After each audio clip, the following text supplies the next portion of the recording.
दोपहर के 3 बज रहे थे। घर में अजीब सी खामोशी थी।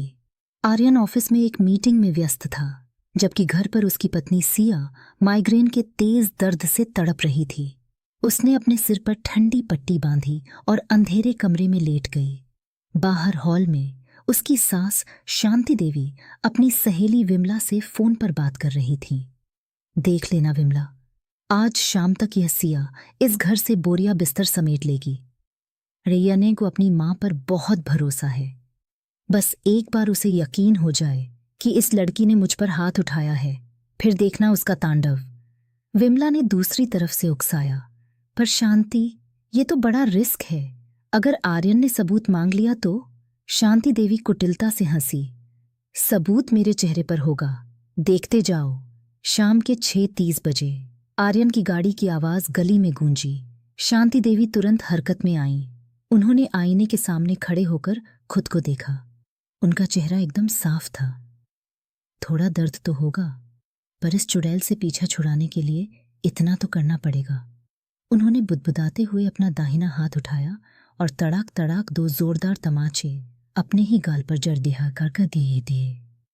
उनका गाल तुरंत लाल हो गया और आंखों में पानी आ गया। उन्होंने अपनी साड़ी का पल्लू जानबूझकर फाड़ दिया और बाल बिखेर लिए। जैसे ही आर्यन ने दरवाजे पर चाबी लगाई, शांति देवी चिल्लाते हुए बाहर की तरफ भागी। शांति देवी सिर्फ आर्यन के सामने नहीं रोईं, बल्कि वे चिल्लाते हुए बरामदे तक चली गईं ताकि पड़ोसी भी सुन लें। बचाओ, कोई बचाओ, बहू ने मुझे मार डाला। पड़ोस की मिश्रा आंटी और वर्मा जी तुरंत अपने बालकनी में आ गए। आर्यन हक्का बक्का रह गया। उसने अपनी मां को संभाला। मां, ये क्या हालत है? किसने किया ये? तेरी इस लाडली सिया ने। शांति देवी दहाड़े मारकर रोने लगी। सिर्फ 1 कप काढ़ा मांगा था बेटा, उसने मुझे धक्का दिया और कहा कि बुढ़िया अपनी औकात में रह, मैं यहां राज करने आई हूं, सेवा करने नहीं। और फिर उसने मुझे थप्पड़ मार दिया। तभी सिया लड़खड़ाते हुए बाहर आई। पड़ोसियों की कानाफूसी शुरू हो गई। देखो देखो, कितनी मासूम बनती है और अपनी सास पर हाथ उठाती है। मिश्रा आंटी ने ताना मारा। सिया की आंखों में आंसू आ गए। आर्यन, विश्वास करो, मैं तो सो रही थी। माँ जी झूठ बोल रही हैं। आर्यन का चेहरा गुस्से से तमतमा उठा। उसने अपनी मुट्ठियां भींच लीं। वह सिया की तरफ बढ़ा। सिया डर के मारे पीछे हटने लगी। उसे लगा आज आर्यन उसे मार देगा। तुमने मां पर हाथ उठाया सिया? आर्यन की आवाज में कड़क थी। नहीं आर्यन, खुदा के लिए मुझ पर यकीन करो। सिया गिड़गिड़ाई। शांति देवी मन ही मन नाच रही थीं। बस एक थप्पड़ आर्यन मार दे, फिर मैं पुलिस बुलाकर इसे जेल भिजवा दूंगी। आर्यन ने हाथ उठाया, लेकिन सिया को मारने के लिए नहीं, बल्कि अपनी जेब से अपना फोन निकालने के लिए। आर्यन ने एक बटन दबाया और फोन को सोफे पर रख दिया। उसकी स्क्रीन बड़ी थी और आवाज हॉल में गूंज उठी। वीडियो शुरू हुआ।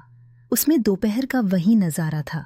शांति देवी का फोन पर विमला से बात करना, खुद को थप्पड़ मारना और फिर आईने में देखकर मुस्कुराना, सब कुछ रिकॉर्ड था।